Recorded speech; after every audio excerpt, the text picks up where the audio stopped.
Dipanggilnya biasanya Adi. Saya dari SMA Indo Tangerang Selatan. Oke, mungkin boleh deskripsi singkat Kak tentang lomba apa aja yang udah pernah ikut? Kalau deskripsi singkat, saya melakukan penelitian ikut lomba karya tulis ilmiah itu umumnya opsi. Opsi saya pernah, lomba karya ilmiah di Pus Air juga pernah, waktu itu diadain oleh PUPR, itu tingkat nasional. Habis itu juga ada, sekarang yang saya lagi ikutin, itu lomba peneliti belia nasional. Nanti lagi nunggu pengumuman pada tanggal 21 November. Biasanya sih yang saya lakuin itu penelitian-penelitian sosial. Oh, jadi kebanyakan penelitian sosial ya Kak. Adi ini kira-kira kelas berapa ya Kak sekarang? Saya sekarang kelas 12. Jadi saya lagi perlu sertifikat nih. Iya. Jadi teman-teman semua yang kelas 12 itu belum terlambat ya untuk ikut lomba, masih banyak banget kesempatan untuk ikut lomba, apalagi masih kelas 10 dan kelas 11. Di sini yang kelas 12 siapa aja nih? Boleh untuk raise hand dulu yang kelas 12? Ada Riau, dari Riau, Maria, Elhawa, Dina, Bintang, Pratama, oke, dan Distiana. Oke, kita lanjut aja. Silakan. Jadi sesi Zoom kali ini tuh akan dibagi menjadi 3 tahap. Yang pertama adalah pemaparan melalui PowerPoint oleh Wira Pratama. Yang kedua akan ada sesi Q&A. Jadi teman-teman boleh banget untuk bertanya dan menyampaikan pendapatnya tentang materi yang akan disampaikan hari ini. Dan yang terakhir kita akan ada sesi penutupan dan foto bersama. Jadi teman-teman tetap terus ada di Zoom ini supaya kita bisa menikmati acara sampai akhir. Oke, silakan untuk share PowerPoint-nya. Oke, terima kasih Adima.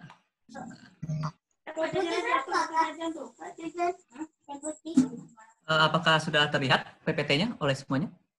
Udah. Oke. Perkenalkan semuanya, saya Adi Wira Pratama. Pada kesempatan kali ini, saya bakal, kok pada keluar? Sebentar. Ya, pada kesempatan kali ini, saya bakal ngebahas lomba karya tulis ilmiah in a nutshell. Yang berarti, pada kesempatan kali ini, saya bukan ngebahas tentang karya ilmiah yang penuh dengan teknis-teknisnya. Saya selipin lah teknis-teknisnya. Cuman ya pada umumnya kita bakal ngebahas tentang konsep umumnya lomba karya tulis ilmiah. Itu kayak gimana? Saya harap setelah kalian mendengar tadi pemaparan saya ini, kalian semua bisa lebih termotivasi lagi untuk ikut lomba karya tulis ilmiah, atau bahkan memotivasi orang-orang yang di bawah kalian, kayak misalnya di kelas, atau enggak kawan-kawan kalian lain yang di organisasi kalian. Di sini saya punya beberapa lomba yang umum kita ikutin sebagai anak-anak SMA. Itu ada lomba peneliti belia yang diikutin oleh CES, yang diadakan oleh CES, ada KOPSI yang oleh Kemendikbud, ada LKI Pus Air oleh Kemen PUPR, sama ada LKIR, itu dari LIPI. Nah, ini semua bagian dari lomba karya tulis ilmiah. Nah, kita sebelum saya ngomong tentang karya ilmiah, kita perkenalan dulu nih. Di sini ada sepak terjang dalam penelitian dan penulisan saya, masih belum banyak memang. Cuman ya cukup dari situ saya bisa dapat sedikit insight dari beberapa yang bisa saya kasih share pada kesempatan kali ini. Saya sering lakuin lomba karya ilmiah dan juga kemarin alhamdulillah sempat dapat lomba esai ilmiah. Jadi memang pada kesempatan kali ini saya memang tujuannya itu untuk menjelaskan konsep umum penulisan itu kayak gimana sih, supaya nanti kalian bisa nulis tanpa kesulitan sekali lagi, sama share pengalaman lah biar asik. Nah, pertama, apa sih LKTI itu? Apa sih LKTI itu? LKTI itu adalah kegiatan di mana kita melombakan karya tulis ilmiah. Itu penjelasan paling sederhananya. Nanti setelah kita memberikan ke karya tulis ilmiah kita itu biasanya kita presentasi, habis itu dinilai dan oleh juri. Nanti kita ditatar sama jurinya, ditanya-tanyain, dia apa-apain. Nah, terus nanti kita mesti bertahan dengan karya kita. Umumnya kayak begitu. Nah, tapi karya tulis ilmiah itu apa sih? Karya tulis ilmiah itu karya tulis yang disusun oleh metode ilmiah. Cuman, karya tulis ilmiah itu ada banyak jenisnya. Ada kayak artikel koran, ada artikel jurnal, ada makalah, atau bahkan buku ilmiah. Nah, di sini kita ada ngomong tentang ilmiah. Karya tulis ilmiah dengan metode ilmiah. Ilmiah itu sendiri apa sih? Ini kita penting banget untuk memahami ilmiah, supaya untuk kedepannya kita bisa lebih memahami tentang prinsip-prinsipnya dalam dalam menulis.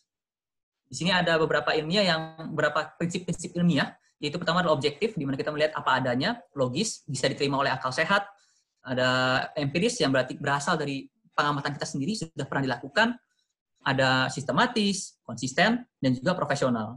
Jadi sebuah karya itu bisa disebut sebagai karya ilmiah ketika mengikuti prinsip-prinsip ini. Begitu. Sederhana kan? Masih 6 poin.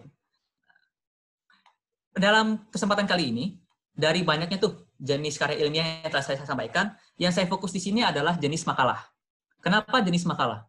Karena jenis makalah itu yang paling umum digunakan. Setidaknya dalam lomba-lomba yang saya lakuin itu, jenis makalah itu yang paling sering digunakan formattingnya. Kayak makalah itu yang semacam skripsi. Nah, itu jenis-jenis makalah. Kayak kopsi, itu formatnya format makalah.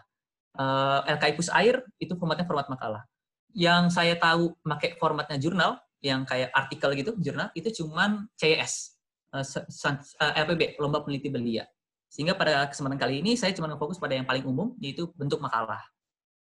Nah, fokus pembahasan kali ini, penting banget nih kalau kita mesti tentuin fokus apa yang bakal kita bahas, karena kalau kita bahas semuanya, pasti, kalau nggak orang, kembali. Pasti, kalau nggak orang tidur, sakit kepala. Oleh karena itu, kita bahas cuma satu konsep aja, yang menurut saya paling penting dalam menentukan bagus atau enggaknya karya ilmiah. Yaitu mengambil 2 prinsip, yaitu sistematis dan konsisten, yang saya sebut sebagai keutuhan. Nah, keutuhan ini tuh terdiri dari sistematis dan konsistensi. Tentunya ada banyak orang lain yang mungkin menggunakan definisi yang berbeda untuk menjelaskan 2 prinsip ini. Cuman kalau menurut saya sendiri, itu namanya keutuhan. Atau bahasa kerennya koherensi. Keren nggak tuh? Koherensi. Nah, sistematis itu apa sih, Di? Sistematis itu teratur, terencana. Jadi semua itu punya cara untuk mencapai sebuah tujuan. Jadi terstruktur penyampaiannya. Gimana cara kita menstruktur kata-kata kita untuk supaya orang-orang tuh ngerti tentang karya kita. Terstruktur juga metodenya. Kenapa kamu menggunakan metode itu? Kenapa kamu nyari karyanya pakai itu? Kenapa kamu ngolah datanya pakai itu? Ada alasannya, sistematis, sesuai dengan sistem. Nah, sistem ini bisa membantu kita dalam proses berpikir penelitian.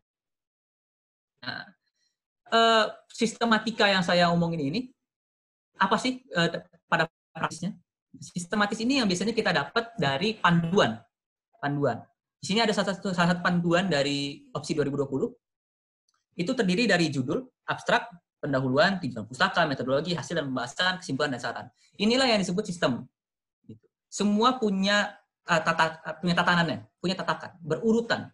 Itu yang namanya sistem. Dan paham sekali supaya kita bisa menulis dengan senang, gembira, dan santai, itu untuk memahami sistem yang kita gunakan ini. Terus kenapa, Di? Kalau kan itu cuma komponen dari sebuah karya tulis gitu. Judulnya judul, abstraknya abstrak, pendahuluannya pendahuluan, isi pendahuluan tinggal latar belakang, rumusan masalah, ya tinggal kita masukin aja kan, Di. Ya boleh sih kalian memikir kayak begitu. Cuman saya punya brain teaser nih, brain teaser. Di sini saya mengundang orang-orang yang hadir di sini untuk menjawab pertanyaan. Pertama, menurut kalian, coba saya minta pendapat kalian. Judul itu bermain penting nggak sih dalam sebuah karya? Silakan teman-teman yang ingin menjawab, apapun pendapatnya diterima. Betul. Penting. Kenapa? Pasti pakai alasan. Langsung open mic aja ya.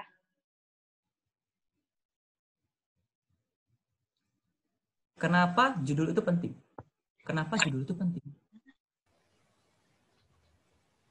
Yuk coba dijawab yuk teman-teman. Tema sih kalau menurutku.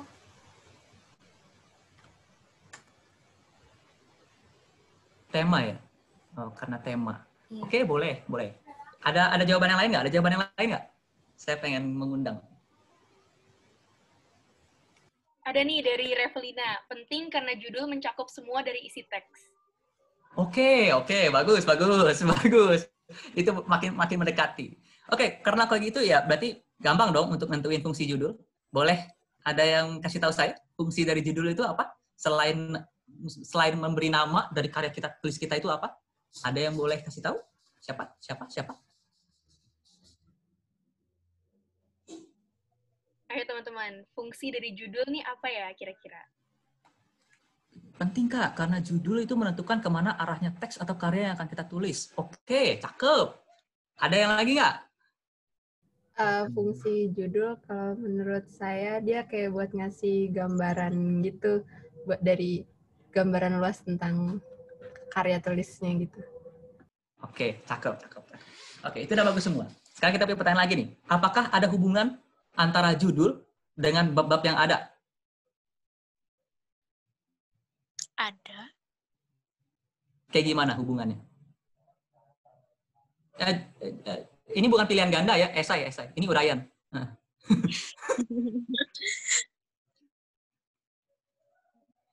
Kasih tahu alasannya dong.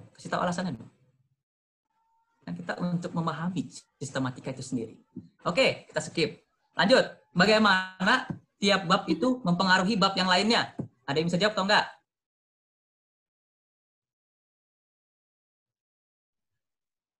Silakan teman-teman. Yuk. Gak apa-apa dijawab aja, asal nggak apa-apa. Ini nggak ada salah benar ya teman-teman. Ntar dapat pahala loh. Yang bab-bab itu tadi yang pendahuluan, ini itu kan. Iya. Iya benar ya. Nah, ya udah Betul. berarti ya yang mempengaruhi gara-gara apa ya? Oke. Dari bab satu ke bab lainnya saling berhubungan. Betul. Cuman yang saya tanya bagaimananya. Oke. Berarti berarti kan hal-hal yang sistematika begitu kan, maksudnya hal-hal yang sederhana ya, yang masih dari panduan pun kita tahu gitu loh. Cuman dari pertanyaan-pertanyaan kayak gini aja terkadang kita agak susah untuk menjelaskannya. Di sini saya cuma mencoba berusaha untuk menjelaskan tentang hal-hal yang mungkin biasanya kita jarang temuin dan bisa saya dapat dari pengalaman saya.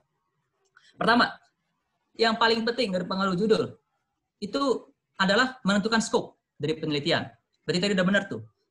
Judul itu menjelaskan secara umum karyanya itu kayak gimana, atau memberikan judul dari karya kita.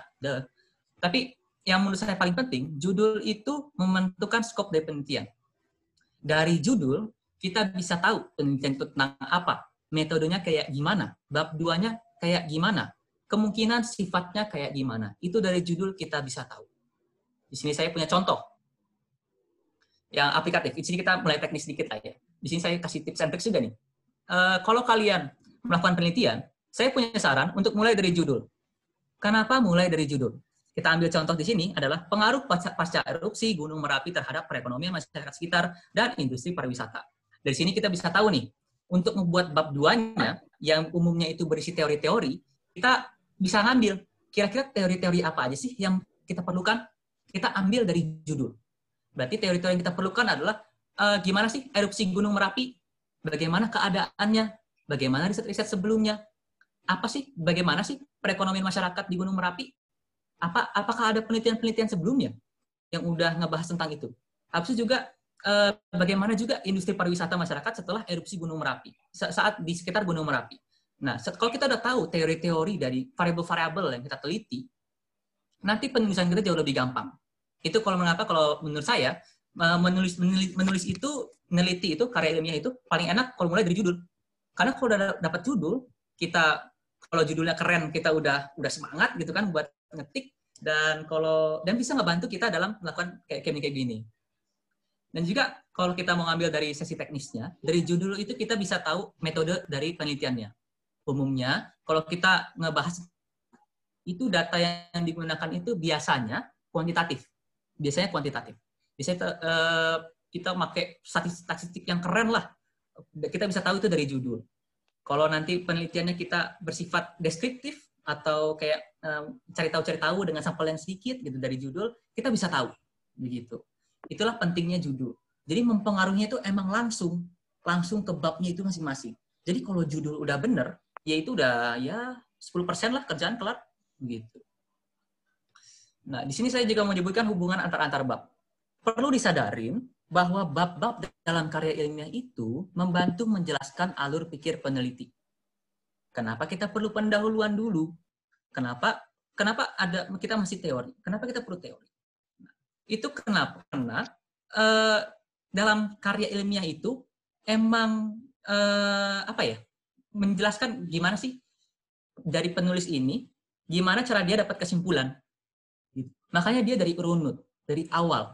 Apa sih yang memotivasinya untuk kamu meneliti? Jadi, apa sih masalah yang kamu identifikasi? Dan apa aja pertanyaan yang kamu jawab? Itu ada di pendahuluan.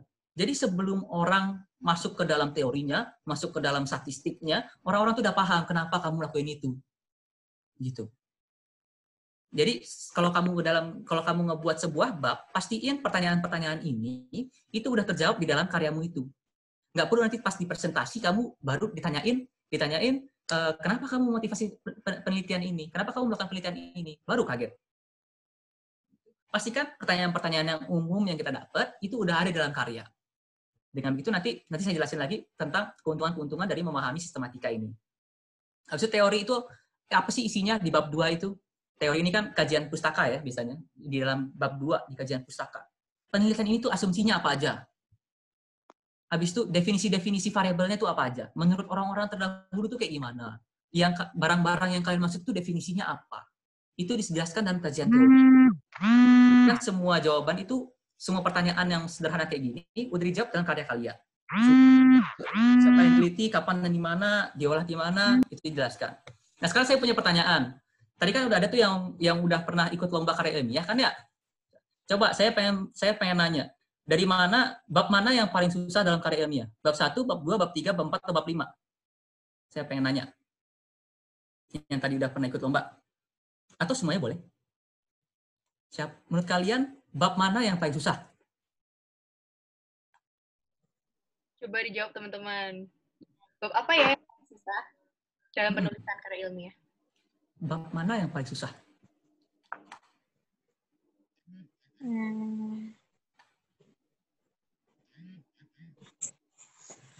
Pendahuluan mungkin, Kak. Wih, pendahuluan. Oke, pendahuluan ada. Ada bab 4, ada bab hasil dan pembahasan. Pendahuluan, ada bab 3, ada bab 4. Ayo. Oke, ada yang lain nggak? Pembahasan dong. Oke, pembahasan. Berarti kayaknya yang setuju sama saya cuman Detira nih. Kalau menurut saya pribadi dari pengalaman saya ya, saya kan penelitiannya sosial. Sosial itu kan udah pasti berat di itu ya pengolahan data ya. Jadi yang paling susah itu bab 3. Kenapa bab 3?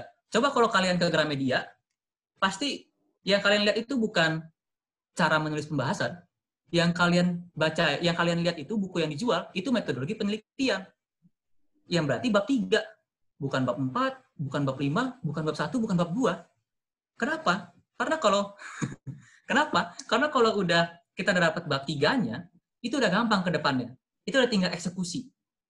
Jadi banyak planning yang kita lakukan di awal-awal itu sebenarnya muncul bab 3. Kenapa bab 3? Bab 3 itu isinya ada apa aja? Ada desain penelitian. Data yang kamu gunain itu apa? Jenisnya apa? Ditinjau dari apa? Cross-sectional atau longitudinal? Yang kalian dapat, data yang kalian gunakan itu kuantitatif atau kualitatif? Itu kan dari awal mesti kita pikirin gitu loh. Jadi menurut saya memang yang paling susah itu bab 3 menurut saya. Jadi kan ada memang kalau contoh orang-orang yang bikin karyanya project bikinnya biasanya itu bab 4-nya yang susah. Bikin pembahasan itu paling susah. Cuman kalau saya pribadi sih bab 3 susah. Pembahasan itu bisa lebih exploratory lah pada kalau saya ngomongnya. Lanjut. Tadi saya udah ada sistematika, ada konsistensi. Nah, konsisten itu apa, Di? Konsisten itu tidak berubah. Tetap dari waktu ke waktu. Sepele sih ya. Terdengarannya sepele. Cuman fungsinya itu paling penting. Bukan ya penting. Itu adalah membantu kita dan pembaca dalam memahami karya. Kenapa memahami karya? Karena dengan begitu semua kata yang kamu jelaskan itu artinya sama dari waktu ke waktu. Konsisten. Sini ada beberapa contoh konsistensi yang bakal saya tunjukin, dan saya lihat umum dalam penulisan-penulisan anak-anak SMA yang dari yang saya bimbing atau enggak dari karya-karya kawan saya yang lain. Itu kata tunjuk peneliti atau kata tunjuk objek. Biasanya menggunakan kata kami, nanti jadi kata kita, nanti jadi kata saya. itu kan jadi nggak konsisten, jadi nggak asik aja buat dibaca gitu. Jadi kamu yang ngetik siapa gitu loh. Jangan-jangan kamu ngejoki lagi pakai kami kan. Kami kan berarti kami sebagai perusahaan, bukan sebagai saya sebagai peneliti gitu loh. Jadi hal-hal kayak gitu mungkin kecil, cuman ya agak-agak mencurigakan sedikit kalau nggak konsisten ya. Habis itu ada kata tunjuk objek penelitian. Tentuin kamu dari awal mau nyebut objek penelitian itu apa. Kalau saya sendiri kan saya riset sosialnya itu riset sosial ke pendidikan. Nah, kalau di pendidikan itu kita nyebutnya kan bisa banyak ya.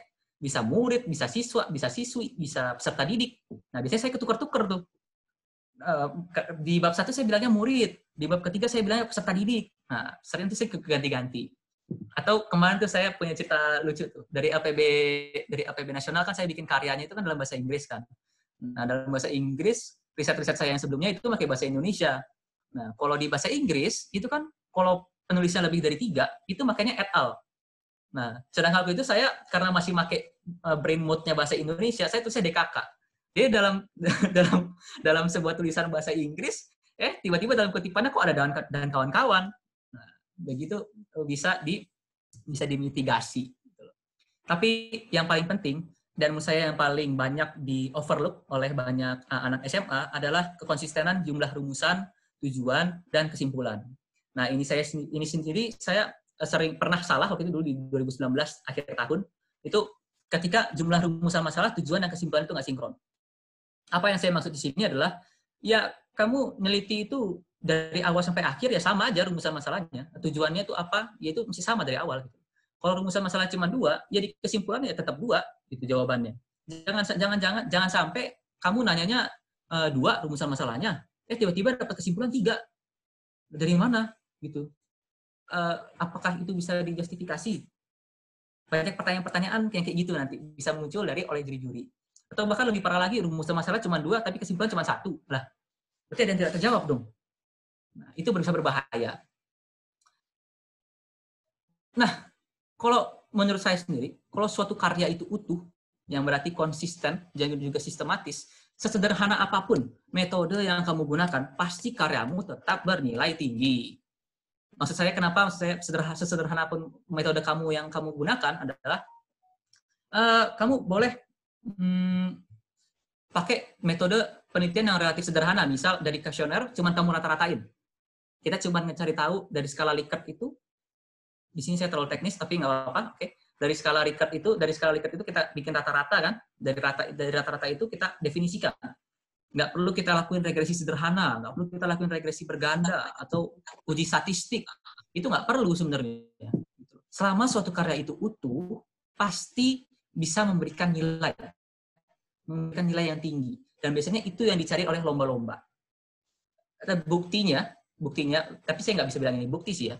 Cuman dari pengalaman saya sendiri adalah pas saya lomba LKI Pusair, itu saya satu-satunya penelitian sosial yang lolos dalam lomba itu. Sisanya penelitiannya itu bikin project, bikin robot. Ngeri nggak sih? Gua penelitian sosial gitu loh. Sedangkan orang lain bikin robot. Itu maksud saya kenapa buktinya kalau sesuatu itu utuh bisa ngebantu gitu loh. Ngebantu kalian untuk memberikan nilai dalam karya. Yang nggak menang sih, cuma kan sebenarnya nasional. Keren kan? Lumayan. Not bad. Dan juga keutuhan itu nanti bakal membantu kalian dalam presentasi dan tanya jawab juri. Gimana caranya? Kalau kalian udah punya alirnya dari awal sampai akhir, nyusun isinya pun jadi gampang. Kalian bisa fokus pada hal-hal yang lebih eksplanatori, bukan ke pertanyaan-pertanyaan yang sederhana. Kamu nggak jelasin tentang pendahuluannya apa, rumus masalahnya apa. Kamu udah tinggal bilang ke hasilnya itu apa dan gunanya untuk orang itu apa. Udah bisa langsung fokus ke situ. Dan juga bisa menghindari pertanyaan jebakan. Nanti biasanya kalau juri-juri itu hobinya emang nanya jebakan, hobi itu udah pastilah dapat pertanyaan jawaban itu. Karena kalau kalian paham tentang sistematika penelitian, tentang konsisten dan kalian penggunaannya konsisten, pertanyaan-pertanyaan juri itu gampang jawabnya karena udah di dalam karya. Semua itu dibalikan ke karya. Setidaknya strategi saya kayak gitu. Tadi saya juga dapat pertanyaan yang menarik tuh di dalam kuesioner-kuesioner yang dibagiin sama Adima kan ya. Kak, gimana ya? Kak, saya introvert dan kalau presentasi malu. Saya juga, fun fact, saya introvert juga sih. Dan itu kenapa presentasi saya itu nggak bagus. Nggak bisa dibilang bagus. Not my strong suit. Gitu. Tapi pada akhirnya, saya itu emang fondasi saya, cara saya bermain itu, fokus ke karya ilmiahnya, ke sistematika karya ilmiahnya. Dengan begitu, mau ditanya apapun, ya tinggal saya balikin ke karyanya. Santai aja. Gitu loh. Orang apa yang saya lakukan udah sesuai dengan kaidah penulisan kok, ya santai aja. Gitu. Itulah gimana saya dapat jadi saya bisa pede gitu loh. Saya ke depan presentasi itu udah tahu bahwa karya saya itu emang udah sesuai sistematika penelitian. Tidak santai. Tapi ya tentu saja dari pengalaman-pengalaman ini saya punya beberapa tips and tricks. Pertama, penelitian yang bikin kamu penasaran. Kenapa penelitian yang bikin kamu penasaran? Karena paling gampang. Bikin penelitian itu menyebalkan dan menyakitkan dan bikin capek. Jadi kalau kamu sendiri nggak penasaran, nggak tertarik, ya pasti susah ngebikin karya ilmiah. Cari motivasinya pun susah. Begitu. Jadi penelitian yang bikin kamu penasaran. Yang kedua, ada belajar step by step. Ini penting banget. Nggak mungkin kamu satu lomba itu langsung bikin jurnal selevel internasional. Tiba-tiba kamu bikin sebuah teori. Tiba-tiba kamu bikin sebuah robot revolusioner gitu dengan satu lomba. Nggak mungkin. Mungkin sih. Cuman ya not likely. Begitu. Jadi kita mesti belajar step by step. Dari setiap lomba kamu belajar hal yang baru. Begitu. Dan yang terakhir adalah jangan takut. Jangan takut kamu merasa nggak nyaman. Jangan takut kamu merasa bodoh dengan melihat jurnal-jurnal internasional. Justru biasakan kamu nggak enak gitu, merasa nggak nyaman gitu dengan ilmu, supaya kamu lebih pengen cari tahu lagi.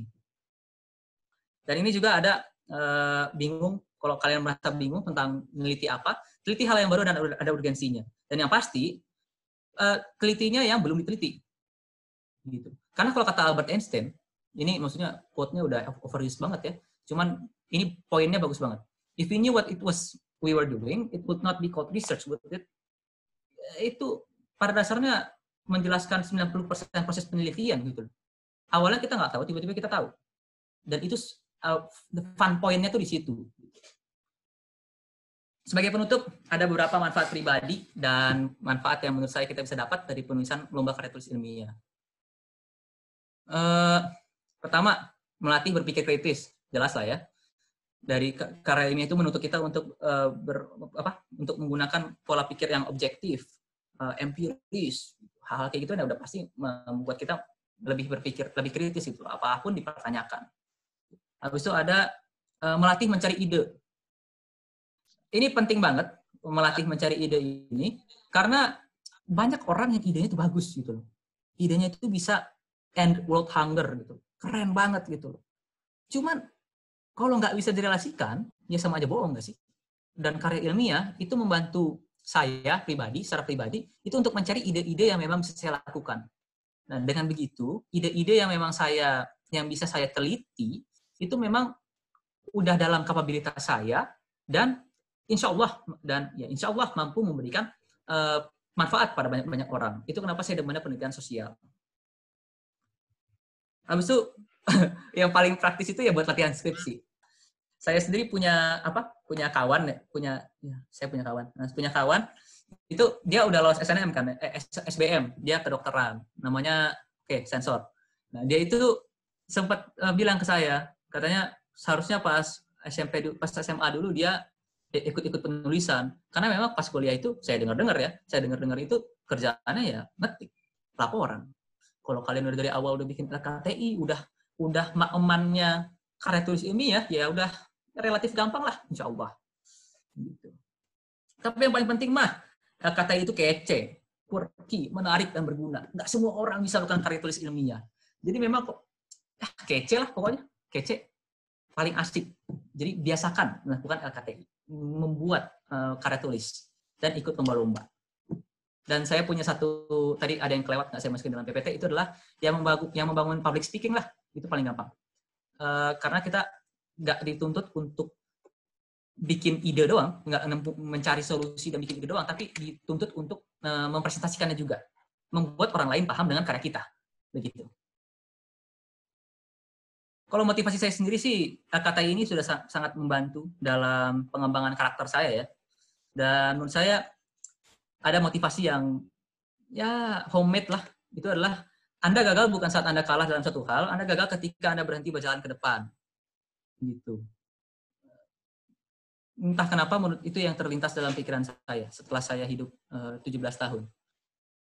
Pokoknya pada dasarnya ketika Anda kalah karya ilmiah, diejek-ejek orang, atau enggak lagi masa downtime, itu bukan berarti Anda gagal, bukan Anda kalah. Atau misalnya dalam karya ilmiah kalian nggak bisa regresi, kalian nggak kuat rata-ratanya, nyari rata-rata, atau salah waktu itu ditatar sama juri karena salah jenis penelitian. Bukan berarti Anda gagal gitu loh. Tapi Anda gagal ketika lu nggak belajar apa-apa dari situ dan berhenti untuk berjalan ke depan. Gitu. Jadi whatever you do, just do it. Ya belajar, tetap aja jalan ke depan. Pasti akhirnya ketemulah rezekinya. Gitu. Ya, terima kasih semuanya sudah melihat, yang tadi sudah merespon juga terima kasih sekali.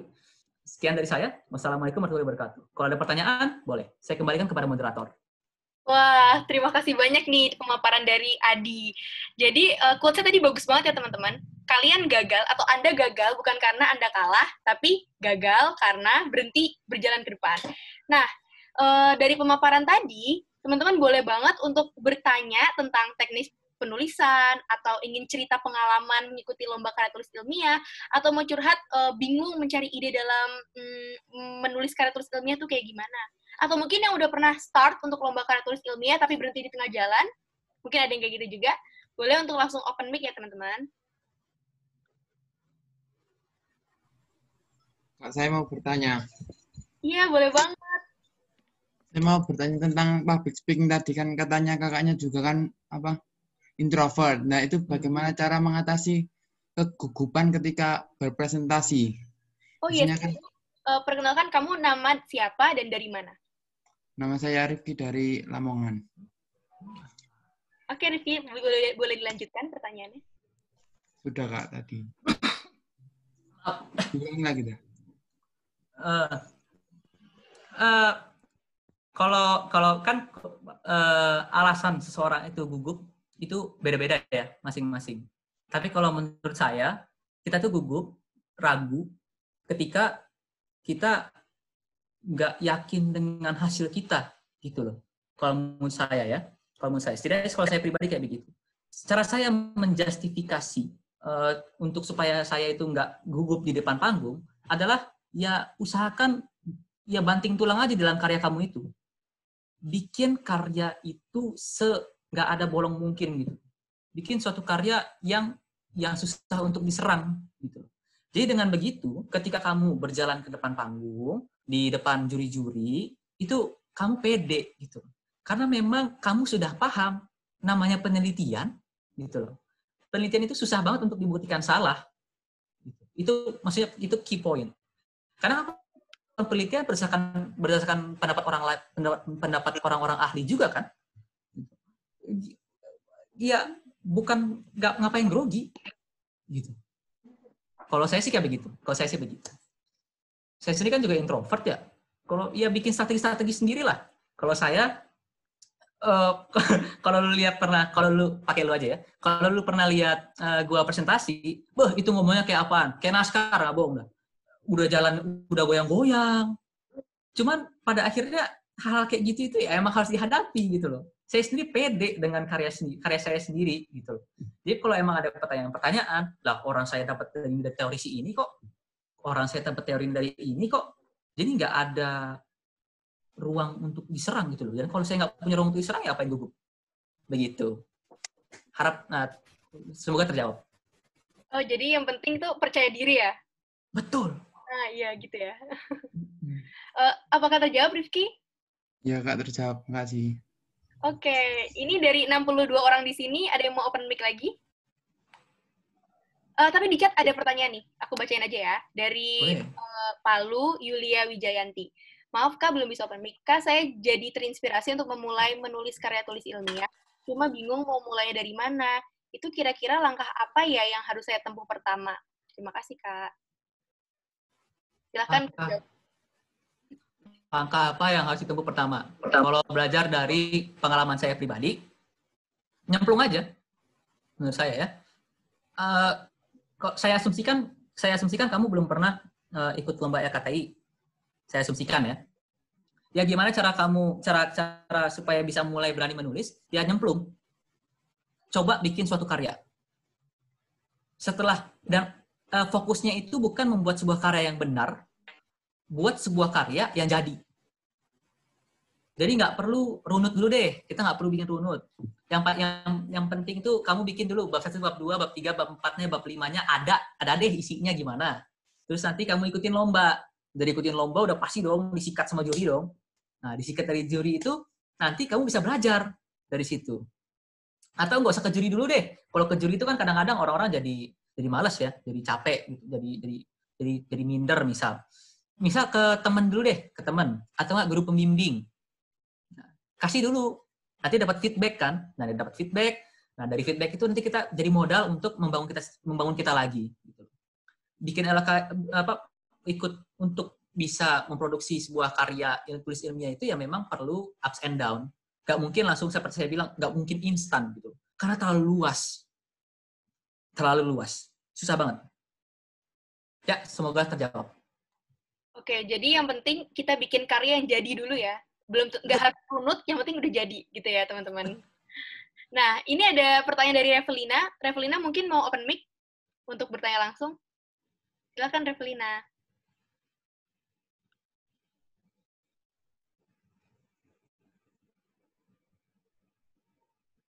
Gimana Revelina? Atau aku bacakan aja? Oh yaudah, oke. Mic-nya error, aku bacain aja ya. Saya Revelina dari Jakarta, izin bertanya. Bedanya KTI dengan esai apa ya, Kak? Boleh langsung dijawab?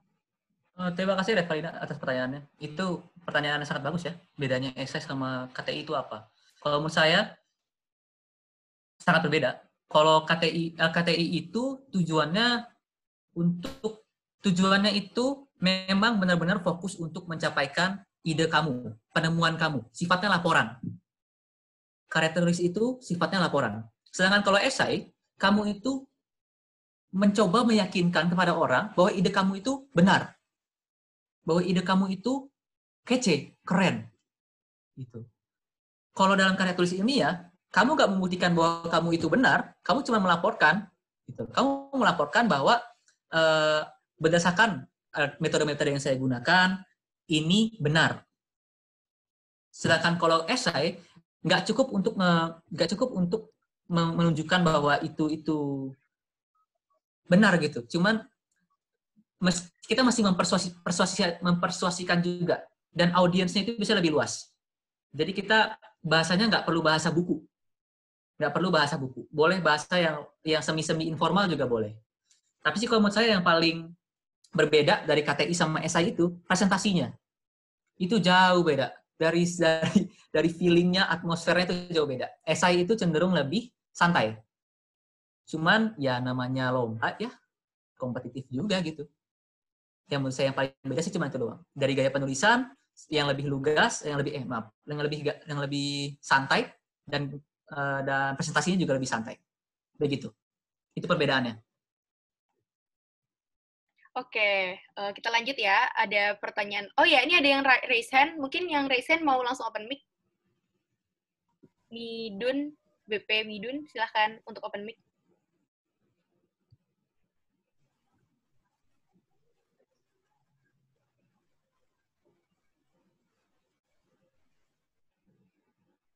Oke, mic-nya mati ya ternyata.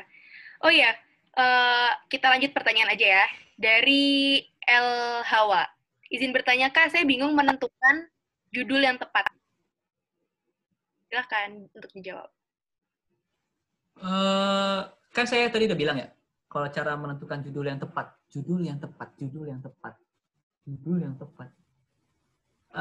Kita nggak usah pakai kata tepatnya deh. Cara menentukan judul. Cara menentukan judul itu ya, judul yang tepat itu ya pasti menjelaskan tentang karya ilmiah kamu. Itu yang paling fundamentalnya. Kalau cara menentukan judul yang tepat. Cuman kayak misal kalau kita ambil karya ilmiah yang lain, kayak misalkan esai. Kalau esai itu judulnya saya lihat mesti menarik. Saya pernah waktu itu ikut lomba esai ya. Lomba esainya tentang PPI Hongaria waktu itu. Jadi saya tentang ngerumusin menggagas tentang sebuah organisasi yang mampu mengkoordinasi usaha pengembangan geotermal di Indonesia. Nah, tapi ini kan sifatnya esai. Waktu itu saya cuman judulnya itu rata gitu, nggak ada garam. Nah, hal-hal yang kayak gitu biasanya kalau di esai itu nggak bagus. Cuman kalau di karya ilmiah justru judulnya itu mesti benar-benar menjelaskan apa yang bakal kamu lakuin di situ.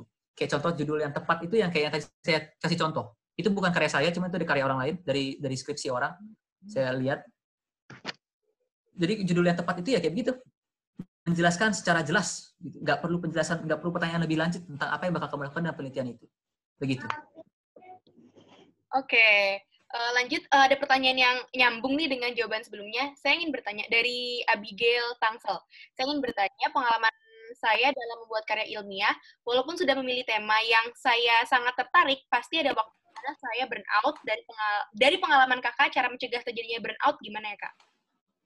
Burnout. Burnout. Sebentar, saya ini share screen-nya mati.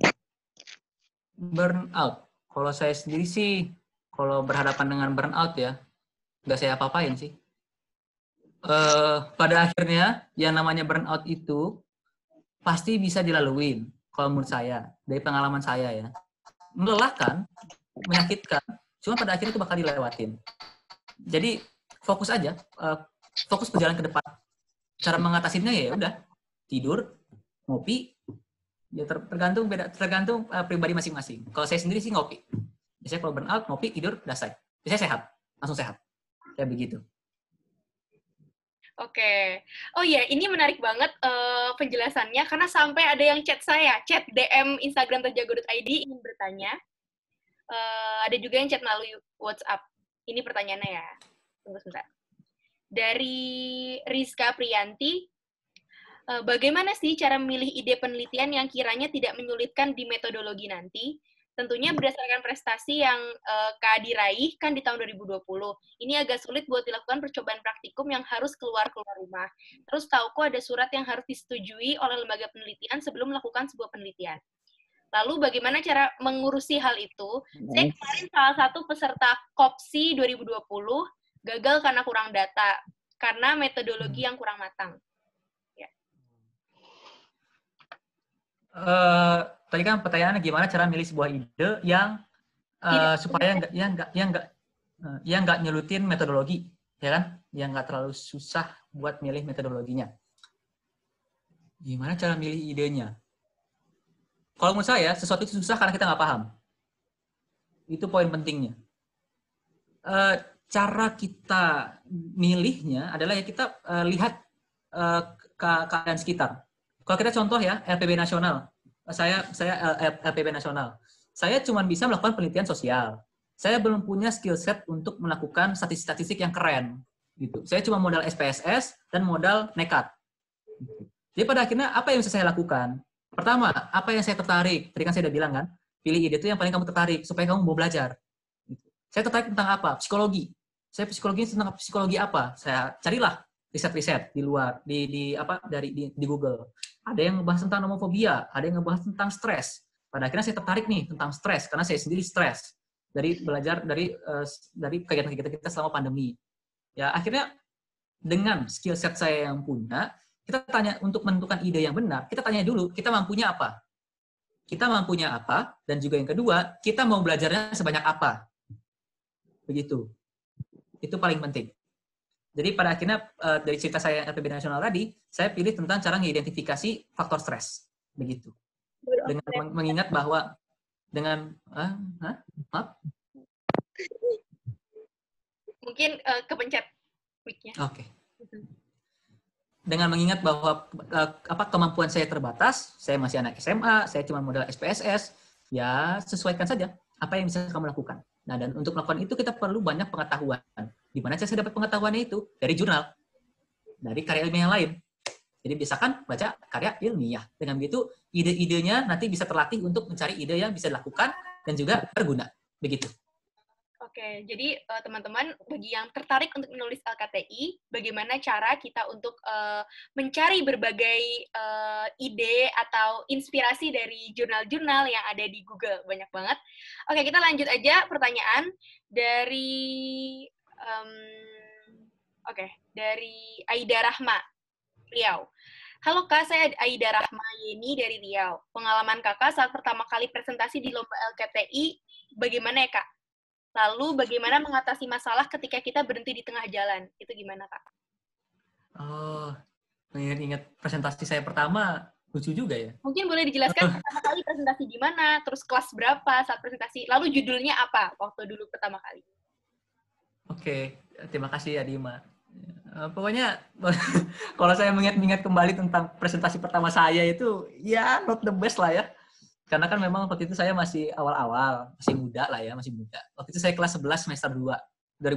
Semester kelas 11 semester 1. Itu akhir-akhir 2019. Waktu itu saya habis kalah Kopsi kan, Kopsi 2019. Akhirnya karya yang nggak lolos Kopsi itu, saya ikutin lomba. Cuman tingkat kota lah. Tingkat kota, tingkat kota. Nah, ya ketika saya presentasi awal-awal, saya grogi kayaknya deh. Seingat saya grogi. Cuman nggak grogi. Pada akhirnya saya bisa ngebangun momentum untuk bisa ngomong lancar. Kan saya tidak bilang ya, kalau saya itu kalau presentasi, ngomong kayak naskar. Udah ngomong kayak naskar, badan saya goyang-goyang lagi. Nah, jadi ya bayangkan saja, ketika sekarang aja saya masih kayak begitu. Berarti kalau dulu lebih parah lagi. Bisa, cuman kalau saya ingat-ingat nih, poin yang saya ingin sampaikan itu tersampaikan. Mungkin karena itu juga saya bisa dapat juara. Judul yang saya ambil waktu itu tentang pendidikan. Temanya pendidikan sosial. Yaitu analisis perbandingan efektivitas media pembelajaran online dengan media pembelajaran non-online. Itu masih pakai metode yang sederhana banget. Masih santai banget lah itu. Masih yang biasa. Begitu. Oke. Berkembangnya banyak. Jadi kalau bisa aku kasih rangkuman untuk tadi yang masalah gugup, kita tuh punya jam terbang ya. Jadi semakin banyak kita punya pengalaman untuk presentasi di depan banyak orang, kita juga akan semakin bisa tahu momentum kapan yang tepat supaya kita bisa menjadi lebih percaya diri. Nah, lanjut ada pertanyaan dari Bu Midun. Kak, saya ingin bertanya, tetapi tidak bisa dihidupi mic-nya. Kak, saya gagap, jadi nggak pede kalau ngomong depan orang banyak. Bagaimana cara mengatasinya ya, Kak? Saya punya teman tuh yang kayak gitu juga. Seperti yang saya bilang tadi, kita gagap, kita grogi itu karena alasan tertentu. Identifikasi alasan tersebut. Kenapa kamu grogi? Kenapa kamu grogi? Dan gimana cara kamu mengatasinya? Kalau kamu udah tahu alasan kenapa kamu grogi, kalau kayak misalkan dalam contoh saya itu adalah kualitas dari karyanya saya, ya berarti cara untuk mengatasi grogi itu adalah dengan meningkatkan kualitas karyanya saya. Begitu. Jadi memang cara untuk menentukan mana yang cara kita bisa menghilangkan kegrogian atau meningkatkan kepedean itu mesti pribadi lah, itu mesti unik setiap orang-orang. Kalau kayak saya sendiri, saya goyang-goyang. Itu entah mengapa ciri khas saya itu pasti goyang-goyang kalau lagi presentasi. Kenapa ya? Mungkin untuk menghilangkan gagap dan gemetar tangan saya gitu. Jadi yang saya goyangin tangan saya, bukan mic-nya, begitu. Ya cari tips and tricks sendiri lah gimana cara mengatasi rasa gugup itu, begitu. Oke, jadi kita pasti ntar bisa ya ketemu di suatu titik di mana kita bisa tahu cara kita mengatasi kegugupan kita sendiri. Oke, teman-teman ini yang masih ingin bertanya, boleh langsung open mic ya. Kita sangat terbuka dengan pertanyaan-pertanyaan teman-teman. Entah itu pertanyaannya yang biasa-biasa aja, atau emang yang sulit banget untuk dijawab, itu kita terbuka. Silakan teman-teman.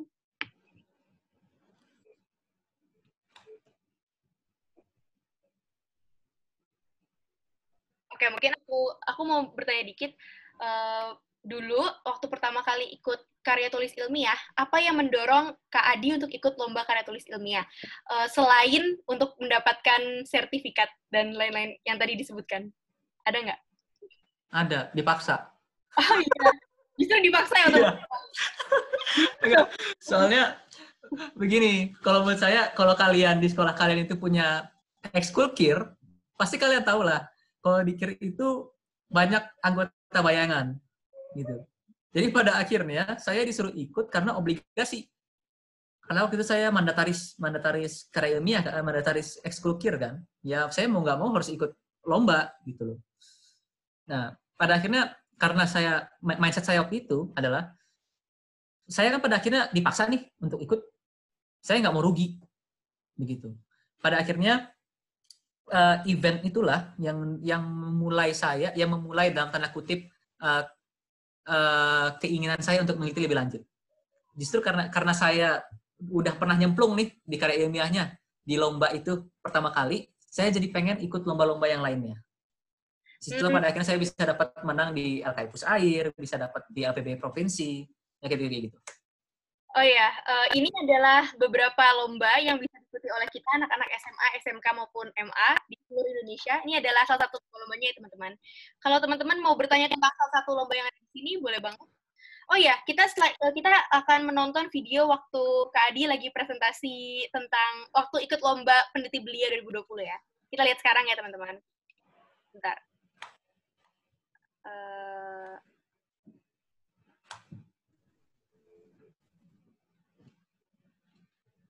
Tolong like juga dong. Oh, itu masih lomba ya? Yang peneliti belia? Masih. Masih. Jadi, tolong like ya, tolong like. Saya kasih linknya. boleh kirim di sini aja, di chat, di kolom chat. Saya kasih linknya. Sebentar ya.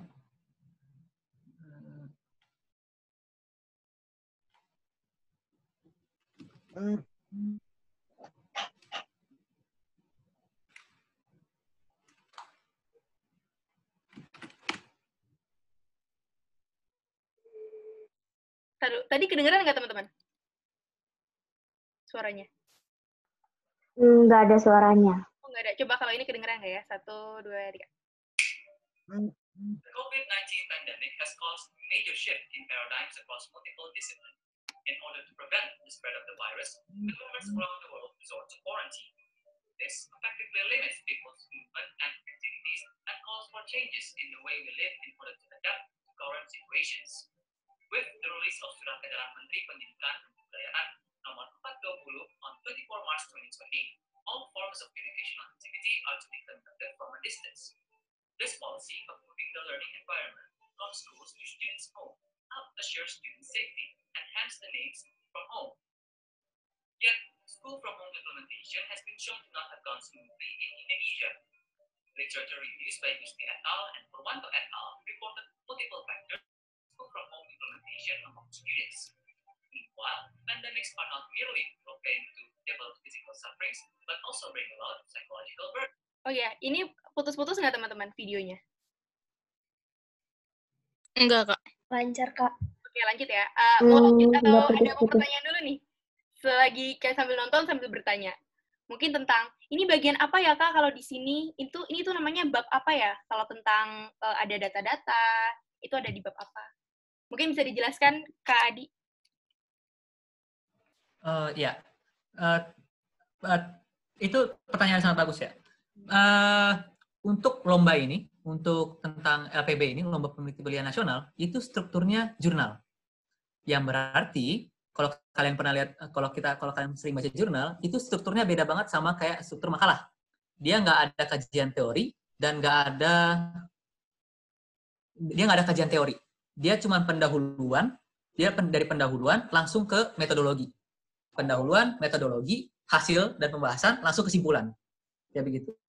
Jadi pada saat ini, karena nggak ada bab 2-nya, di dalam latar belakang itu saya sebisa mungkin ngebanyakin daftar referensi-referensi. Itu kenapa di sini di bagiannya slide yang saya lagi jelasin sekarang, itu banyak banget tentang banyak banget quote-quote dari penelitian dari jurnal-jurnal yang internasional. Begitu. Oke, kita lanjut ya teman-teman, nonton bareng-bareng. A study conducted by Pearson has shown that 88% of American students experience stress during school from home. In Indonesia, a study by Harhab et al. Also showed that most university students in Indonesia had moderate level of stress during the pandemic. Multiple studies has proved that stress affects negatively your students. A study by Pascoe showed that stress negatively affects students' learning ability, academic performance, and more. Yet, the studies mentioned before did not manage to identify the factors of stress affecting stresses. Furthermore, there has been little research on stress levels among high school. Oke, aku juga agak penasaran nih dengan presentasi ini. Apakah ini ada tulisan untuk poin-poinnya, Kak? Ada dong. Oh iya, itu seberapa banyak gitu poin-poinnya? Kayak dia berbentuk apa? Kalimat atau berapa kata? Ini maksudnya skrip kan ya? Skrip. Iya, skrip. Jadi kan saya pengalaman nih, saya pengalaman juga nih, saya cerita deh. Waktu itu kan masih pas LPW Provinsi Banten, itu saya ngecoba tuh, saya sombong kan, saya sok-sokan. Wah, bisa lah bikin presentasi di depan kamera, nggak perlu pakai skrip. Wah, nggak bisa saya. Akhirnya saya nyerah bikin skrip, saya pakai skrip. Jadi caranya itu saya masuk ke, kalian pakai softwarenya mungkin Microsoft Word, saya pakai LibreOffice Writer. LibreOffice Writer semua marginnya paling sedikit, masukin skrip-skripnya font paling gede, tempel depan kamera, begitu. Oke, jadi itu salah satu triknya ya teman-teman. Oh ya, mungkin untuk, karena ini juga udah jam 8:03, kita nggak akan nonton videonya sampai akhir, tapi nanti akan aku kasih linknya melalui chat. Oke, sebelumnya, adakah pertanyaan lagi dari teman-teman semua?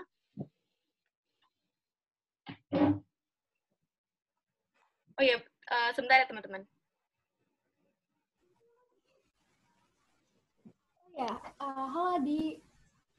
Bisa nggak kamu jelasin atau ngasih tahu rekomendasi aplikasi untuk penunjang dalam menulis kartus ilmiah? Kayak untuk mengecek kartus ilmiah atau dan yang lain-lainnya. Oke, pertanyaan sangat bagus. Oke, mantap. Saya langsung share screen aja deh ya. Sebentar, screen. Saya cek dulu. Oke. Sebentar. Jadi kalau dalam penulisan itu pada dasarnya ya, kalau yang saya gunakan ya, itu ada ini. Ada untuk penulisan, ini saya masih kategoriin. Udah dilihat belum desktop saya? Udah. Nah, di sini untuk penelitian, itu saya menggunakan LibreOffice. Kenapa? Karena saya nggak modal MS Word. Itu umumnya alasannya kenapa kayak gitu. LibreOffice itu menurut saya good enough, apalagi untuk penelitian. Banyak karya-karya saya ditulis pakai LibreOffice ketimbang pakai Microsoft Word. Daripada beli Microsoft yang rekan, yang mesti activation, dan menyebalkan, mendingan pakai yang open source aja. Waktu itu pola pikir saya kayak begitu. Terus kalau kalian pengen penulisannya itu... Ini ada kelebihannya daripada Microsoft Word biasa. Apakah ada kelebihannya? Kalau kalian mau ngomong tentang fundamental, kayak pengetikan fundamental, ya LibreOffice sepantaran dengan Microsoft Word. Akan tetapi ada banyak hal yang LibreOffice itu nggak punya ketimbang Microsoft Word. Tapi itu cuma akan beruntung kalau kalian tahu cara makainya. Kayak contoh, misal kalau kalian itu melakukan penelitian mixed method. Penelitian mixed method itu kemungkinan besar pasti kamu wawancara. Nanti kamu punya audio. Kalau kamu pakai Microsoft Word, itu punya otomatis transkripsi. Coba kamu bayangkan. Sedangkan kalau kita pakai LibreOffice, kita nggak bisa pakai option transkripsi itu. Jadi kalau kalian mau nanya apakah bagusan LibreOffice atau Microsoft Word, ya untuk gratisan LibreOffice bagus lah. Kalau menurut saya cukup. Cuman banyak banget fitur-fitur di Microsoft Word itu di LibreOffice yang nggak ada punya di Microsoft Word. Salah satunya itu transkripsi. Dan itu berguna banget untuk kalian yang melakukan penelitian-penelitian menggunakan wawancara. Terus juga ada yang kalau kalian anak MTK pasti tahulah LaTeX, bahasa coding. Di sini saya punya text editornya. Terus di sini ada beberapa note taking app sama ada extension buat LibreOffice. Itu Mendeley. Ini jadi nanti kalau kalian punya banyak karya ilmiah, punya banyak sitasi, nanti tinggal kalian masukin tuh dokumennya itu ke dalam aplikasi ini, nanti masuk ke LibreOffice, langsung dapat daftar pustakanya otomatis. Jadi itu bisa membantu menghemat waktu. Terus di sini ada beberapa art, nggak berhubungan dengan penelitian, akan tapi saya pakai Resolve. Resolve ini, saya rekomendasikan Resolve. Kenapa? Karena gratis dan bagus. Sepantaran Premiere Pro. Untuk kalian yang nggak punya video editor yang video editor yang cukup, yang bagus, pakai DaVinci Resolve. Saya bisa jamin, bagus. Oh iya, oke, nanti dicoba ya. DaVinci Resolve bagus, paling OP lah, nggak bohong. Terus di sini ada yang lebih teknis. Saya sendiri tertarik banget sama coding, sama data, sama data science. Nah, di sini ada Aquad. Aquad ini semacam namanya CASDAQ, Computer Assisted Qualitative Data Analysis, CACDAS. CACDAS. Jadi ini nanti kalau kamu penelitiannya mixed method, kamu pakai Aquad 8 ini supaya kamu bisa memetakan antara ide-ide dari data-data yang bersifat kualitatif. Di sini ada beberapa IDE dan code editor, Sublime Text, tahulah. Visual Studio itu buat nge-script. Saya pakai bahasanya Python, makanya saya pakai Visual Studio Code. Tony buat kalau kalian tukang bikin robot dan pakai NodeMCU, pakainya Tony. Nah, di sini nih yang asik-asik nih, yang bagian bawah. Itu ada SPSS, ada MATLAB, ada RStudio, sama ada Anaconda. Nah, ini buat yang data-data. Terserah kalian mau lakuin apa, teman kalau sosial, umumnya SPSS. Pahami SPSS sudah cukup, nggak perlu yang lain. Udah, itu aja. Aplikasi. Oke, ini menarik banget sih. Kita sampai diliatin desktopnya Kak Adi ya, guys. Oke, teman-teman ada yang mau bertanya lagi nggak nih? Silakan yang ingin bertanya, teman-teman. 9 tambah 6. Negatif 9 tambah 6. Oke, nggak apa lagi Tiga. Oh iya, ini ada pertanyaan nih dari pertanyaan dari Midun. Abang tertarik sama programmer juga ya? Programming is fun. Oke. Gimana nih teman-teman? Gimana teman-teman bisa mengambil pembelajaran yang ada di Jago Diskusi kali ini? Boleh nih teman-teman untuk ngasih pendapatnya, dan juga yang ingin bertanya juga masih dibuka pertanyaan.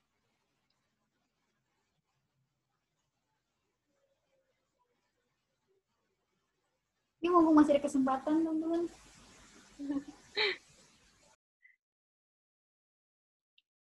Ini sampai saat ini kita udah melakukan perbincangan selama 1 jam 10 menit. Masih ada 51 orang di sini loh, teman-teman. Masih bisa untuk bertanya ya. Mungkin ada yang tadi, sebenarnya kalau saya mau nambahin tuh ada yang lucu tuh. Tadi saya lihat di kolom di pertanyaan Google Forms itu ada yang nanya tentang korelasi Pearson. Tolong yang menanyakan itu boleh menunjukkan dirinya. Saya tertarik soalnya. Berarti kalian pernah melakukan penelitian dong. Boleh bagi-bagi dong pengalaman. Gitu. Ada yang nanya tentang korelasi Pearson. Tertarik nggak? Oke, mungkin sebelumnya boleh dijelasin Pearson itu apa, korelasinya itu apa? Boleh? Begini moderator Adima, kalau saya jelasin itu statistik, orang tidur pasti. Orang jadi malas bikin karya ilmiah. Saya nggak mau, soalnya saya pengalaman saya ngejelasin sama adik kelas tentang statistik, mereka langsung kabur, malas nanti. Jadi jangan ngebahas itu deh. Oke, jangan ya. Oke, maaf ya teman-teman semua. Jangan ngebahas itu. Masih menunggu pertanyaan dari teman-teman. Ini ada Najwa Faila. Mungkin Najwa Faila ingin bertanya. Silakan Najwa.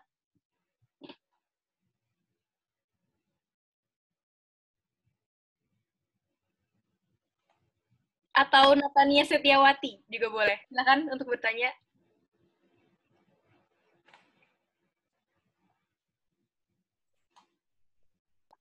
Nggak ada, Mbak Dima. Oh iya, ini ada pertanyaan nih dari... Boleh open mic dong, Rifki Zauhar. Boleh untuk open mic? Supaya kita lebih interaktif. Silakan Rifki. Ya. Oi. Bang Adi, kalau belajar otodidak itu enakan dari YouTube apa baca buku, Bang? Saya sih dua-duanya. Sebentar, saya punya bukunya.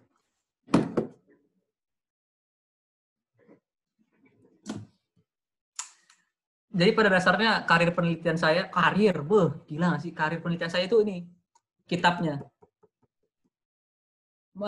enak mana, pakai belajar YouTube atau pakai buku? Buku itu pada akhirnya kamu bakal perlu. Pada intinya, kamu nggak perlu buku, cuman punya buku itu menguntungkan. Kenapa? Karena kalau kamu punya buku, bab 3 udah aman. Kamu nggak perlu nyari dari internet lagi. Begitu. Kalau YouTube, itu kalau kamu misal pakai aplikasi. Misal kamu contoh penelitian sosial, kayak saya. Berarti kan udah pasti pakai SPSS. Kalau pakai SPSS, daripada baca dari buku kan nggak seru ya, nggak asik gitu. Mendingan dari YouTube. Supaya benar-benar kita paham apa aja yang perlu kita lakukan dalam melakukan analisis itu. Jadi kalau menurut saya kombinasi gitu. Pakai buku juga, pakai YouTube juga. Oke, Bang.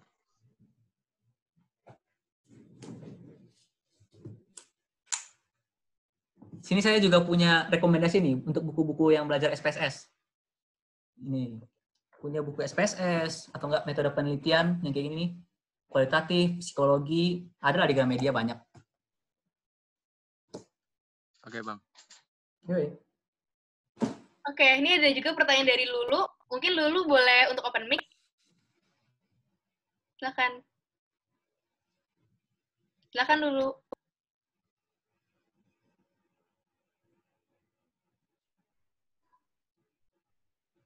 Oke, atau saya bacakan pertanyaan aja ya.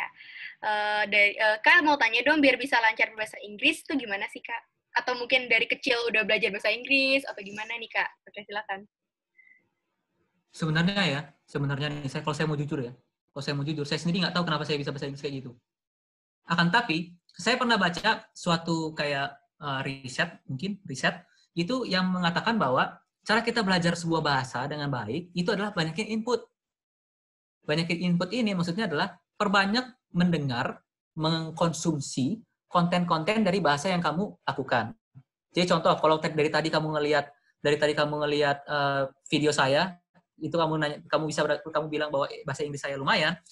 Itu kenapa? Karena saya pada dasarnya dalam melakukan penelitian, jurnal-jurnal yang saya baca kan jurnal-jurnal internasional, yang berarti harus pakai bahasa Inggris. Nah, ya dari dengan banyaknya saya baca, saya bukan ngebrek ya, dari banyak baca resource Inggris, saya pada akhirnya ya terbiasa aja menggunakan bahasa Inggris gitu. Soalnya banyak banget, soalnya kalau kalian bandingin konten-konten Indonesia dan konten-konten luar negeri, bagusan konten luar negeri sayangnya. Belajar statistik aja lebih mudah belajar pakai resource orang luar negeri ketimbang orang Indonesia. Jadi pada akhirnya belajar bahasa Inggris itu udah banyakin input, kalau aja makan, nanti pasti bisa, gitu. Oke, oh ya kita terakhir 2 pertanyaan lagi ya. Ini mumpung ada 2 pertanyaan juga, pas banget. Pertanyaan terakhir 2 orang. Pertama dari Najwa Faila. Maaf Kak, saya mau bertanya. Saya sebelumnya pernah mencoba untuk ikut lomba LKTI, tapi berhenti di tengah karena saya kurang tahu untuk menentukan metode. Kira-kira bagaimana caranya untuk menemukan metode dan referensi dalam pembuatan KTI-nya, Kak? Dan bagaimana bisa menentukan tema yang bagus dan menarik? Mungkin yang pertama, cara menentukan metode dan referensi. Karena kita kan pasti harus perlu hal yang mau kita bahas kan, permasalahan apa yang mau kita selesaikan di KTI itu. Bagaimana cara menemukannya? Bagaimana cara menemukannya? Yang paling gampang, input. Saya yang bilang tadi. Susah banget ngajarin karya ilmiah. Menurut saya itu yang saya dapetin dari ngebimbing adik-adik kelas saya. Ketika kita, pada akhirnya hal-hal kayak gitu tuh kita mesti ningkatin jam terbang gitu loh. Pada akhirnya nanti ketika kamu udah banyak menulis karya tulis ilmiah, kamu jadi ngerti gitu loh bahwa konsepnya tuh kayak gimana. Itu kenapa di dalam presentasi tadi saya ngebahas tentang sistematika dan konsistensi, karena hal-hal sepele kayak begitu bisa ngebantu kita dalam menentukan kayak semacam kayak yang kamu lakuin sekarang, metode, cara menentukan daftar pusaka kayak gimana, itu kan bisa kita tahu, bisa kita cari. Misal dari internet, misal dari jurnal-jurnal. Menurut saya yang paling gampang itu, misal kamu udah punya judul atau udah punya ide, coba kamu lihat jurnal-jurnal atau karya ilmiah yang udah sesuai dengan judul, yang mirip dengan ide kamu. Nah, nanti kamu lihat, kamu pelajarin tuh metodenya kayak gimana. Kalau kamu misalnya neliti tentang stres kan ada banyak cara tuh. Nah, nanti kamu belajar, oh kalau pakai kuesioner, datanya itu kayak begini, itu kuantitatif. Oh, kalau saya pengen ngecari tahu pengaruh, udah pasti makainya kuantitatif. Oh, kalau saya pengen ngeprediksi, meramalkan ke depan, saya makainya regresi. Jadi kayak gitu kan nanti belajar sendiri. Banyakin input, saya bilang tadi, banyakin input. Dan tulis aja udah nanti juga dapat. Gitu. Oke, ini ada pertanyaan terakhir ya dari Putra. Kak, bagaimana cara agar kita bisa menguasai apa yang ingin kita presentasikan dan tidak mudah dengan materi tersebut? Kalau saya kan saya yang nulis ya, berarti udah pasti saya paham dong, begitu. Jadi pastikan karya itu punya kamu, begitu. Maksud saya bukan berarti saya nuduh kamu plagiat ya, bukan. Maksud saya pasti buat karya tulis itu punya kamu, gitu. Jadi meskipun kamu yang ngetik, pastiin semua yang ada dalam karya itu memang karena kamu yang inginkan di situ, gitu loh. Jadi dengan begitu, ketika kamu ditanya tentang kayak gimana, tentang karya-karya kamu itu, kamu udah bisa jawab dengan natural. Orang kamu yang nulis, punya kamu paham dong. Begitu. Oke, jadi kita sudah di penghujung acara Dago Diskusi Lomba Karya Tulis Ilmiah. Nah, sebelumnya aku mau minta Kak Adi untuk memberikan motivasi bagi teman-teman yang ingin menulis karya tulis ilmiah. Apalagi ini ada juga komen dari Maria, bahwa dia pengen ikutan tapi udah kelas 12. Nah, gimana tuh Kak? Kasih kata-kata motivasi buat yang kelas 10, 11, 12 yang mau ikut Lomba Karya Tulis Ilmiah. Oke. Berarti kata motivasi double dong. Tadi kan udah dapat kata motivasi. Nggak apa, diomongin secara langsung sekarang. Oke. Yang paling saya bisa dapetin mungkin kata motivasi yang menurut saya paling sederhana dan namun poinnya dalam adalah kata Shia LaBeouf, just do it. Kalau kan untuk paham sesuatu itu nggak mungkin kita lihat orang ngejelasin karya tulis ilmiah terus tiba-tiba kita paham gitu loh. Just do it. Lakuin aja. Mau kamu kelas 12 kayak kelas 12 kan kamu kan kuliah tuh. Kuliah itu makin banyak lomba karya tulis ilmiah. Banyakan lomba karya tulis ilmiah kuliah daripada lomba karya tulis ilmiah di SMA. Gitu. Di level kampus atau di level universitas setiap minggu ada lomba karya tulis ilmiah. Jadi pada akhirnya kepake juga. Just do it. Begitu. Oke, ini keren banget sih, simple tapi ngena banget ya, just do it. Oke, teman-teman semua, sebelumnya jangan keluar dulu karena kita akan adakan foto bersama dan juga aku mau minta 1 atau 2 kesan-pesan dari teman-teman mengikuti kegiatan ini.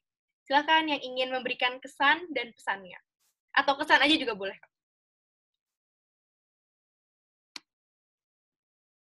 Ada nggak nih salah satu dari kalian yang berani untuk menyampaikan kesannya selama mengikuti kegiatan ini?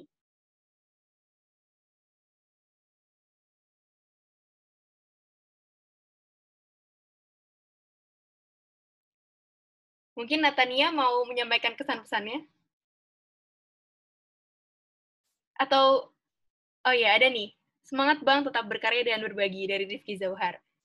Silakan yang ingin menyampaikan kesan-pesan secara langsung ya, open mic aja. Makasih Rifki.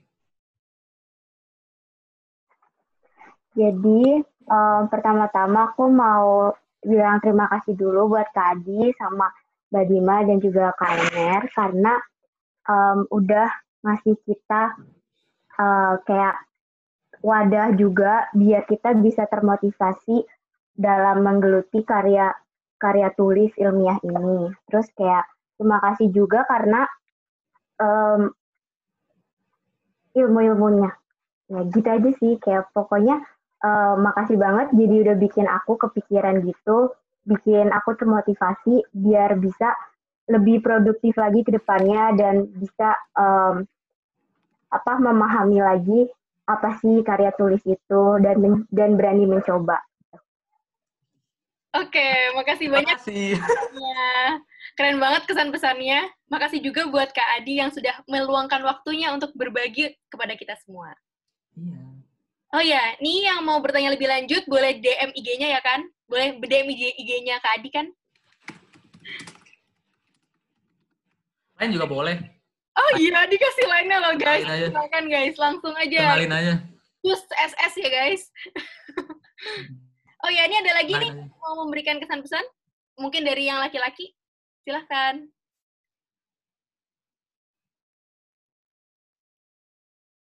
Oke, kalau misalnya nggak ada, nggak apa-apa. Kita langsung foto bersama aja ya. Silahkan teman-teman untuk langsung open cam. Silahkan teman-teman. Oke, Aida sudah open cam, Salma sudah, Widya, Dia, Indah Ayu. Mati lampu, Kak. Oh iya, nggak apa-apa sih. Nggak apa-apa. Oke, semoga teman-teman semua jadi semakin semangat ya untuk membuat karya tulis ilmiah dan juga mendapat ilmu yang bermanfaat hari ini. Oke, kita langsung screenshot aja ya. Ini ada 2 slide, jadi kalian senyum 2 kali ya. 1, 2, 3, cheese. Tunjukkan jempol ya. 1, 2, 3, cheese. Oke, slide kedua. 1, 2, 3, cheese. Oke, terima kasih banyak teman-teman semua. Terima kasih banyak kepada Adi Wira Pratama yang telah bersedia untuk meluangkan waktunya sharing di Jago Diskusi Muda Berprestasi Lomba Karya Tulis Ilmiah. Dan juga teman-teman yang sudah meluangkan waktunya malam hari ini. Sampai bertemu minggu depan, atau mungkin 2 minggu lagi. Terima kasih teman-teman semua. Oh ya, kegiatan kali ini akan ada di YouTube Terjago Education. Silakan ditonton kembali recordnya mungkin 2 jam. Buka laptop. Ya, terima kasih. Oh ya, teman-teman bisa nanti aku bakal ngadain voting buat Jago Diskusi selanjutnya. Nanti kalian bisa voting di Instagram Jago ya. Oke, Kak.